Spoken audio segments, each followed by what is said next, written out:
What with the excitement of having the great Admiral Drake speak to him over the radio, and his curiosity about the Admiral's message to him, Mr. Popper did not sleep very well that night. He did not see how he could possibly wait to find out what the Admiral meant. When morning came, he was almost sorry that he had nowhere to go, no houses to paint, no rooms to paper. It would have helped to pass the time. "Would you like to have the living room papered over?" he asked Mrs. Popper. "I have quite a lot of paper, number 88, left over from the mayor's house." "I would not," said Mrs. Popper, firmly. "The paper on now is plenty good enough. I'm going to the first meeting of the Ladies' Aid and Missionary Society today, and I don't want any mess around to clean up when I get home." "Very well, my love," said Mr. Popper meekly, and he settled down with his pipe, his globe, and his book of Antarctic adventures. But somehow, as he read today, he could not keep his mind on the printed words. His thoughts kept straying away to Admiral Drake. What could he have meant by a surprise from Mr. Popper? Fortunately for his peace of mind, he did not have so very long to wait. That afternoon, while Mrs. Popper was still away at her meeting, and Janie and Bill had not yet come home from school, there was a loud ring at the front door.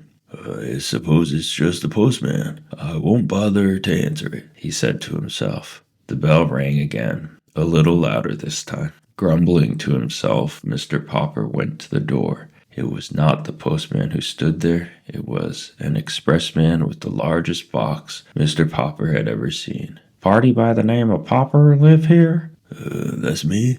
"Well, here's a package that's come air express all the way from Antarctica. Some journey, I'll say." Mr. Popper signed the receipt and examined the box. It was covered all over with markings. "Unpack at once," said one. "Keep cool," said another. He noticed that the box was punched here and there with air holes. You can imagine that once he had the box inside the house, Mr. Popper lost no time in getting the screwdriver, for by this time, of course, he had guessed that it was the surprise from Admiral Drake. He had succeeded in removing the outer boards and part of the packing, which was a layer of dry ice, when from the depths of the packing case he suddenly heard a faint "ork." His heart stood very still. Surely he had heard that sound before at the Drake expedition movies. His hands were trembling so that he could scarcely lift off the last of the wrappings. There was not the slightest doubt about it. It was a penguin. Mr. Popper was speechless with delight, but the penguin was not speechless. "Ork," it said again, and this time it held out its flippers and jumped over the packing debris. It was a stout little fellow, about 2.5 feet high. Although it was about the size of a small child, it looked much more like a little gentleman, with its smooth white waistcoat in front and its long black tailcoat dragging a little behind. Its eyes were set in 2 white circles in its black head. It turned its head from one side to the other, at first with one eye, and then with the other it examined Mr. Popper. Mr. Popper had read that penguins are extremely curious, and he soon found that this was true, for stepping out, the visitor began to inspect the house. Down the hall it went and into the bedrooms, with its strange, pompous little strut. When it, or he, Mr. Popper had already begun to think of it as he, got to the bathroom, it looked around with a pleased expression on its face. "Perhaps," thought Mr. Popper, "all the white tiling reminds him of the ice and snow at the South Pole. Poor thing. Maybe he's thirsty." Carefully, Mr. Popper began to fill the bathtub with cold water. This was a little difficult because the inquisitive bird kept reaching over and trying to bite the faucet with its sharp red beak. Finally, however, he succeeded in getting the tub all filled. Since the penguin kept looking over, Mr. Popper picked it up and dropped it in. The penguin seemed not to mind. "Anyway, you're not shy," said Mr. Popper.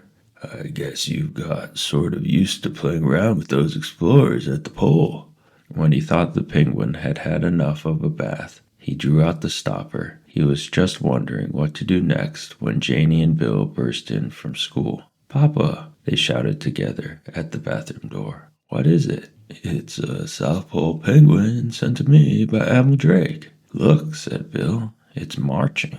The delighted penguin was indeed marching. With little pleased nods of his handsome black head, he was parading up and down the inside of the bathtub. Sometimes he seemed to be counting the steps it took. 6 steps for the length, 2 steps for the width, 6 steps for the length, again, and 2 more for the width.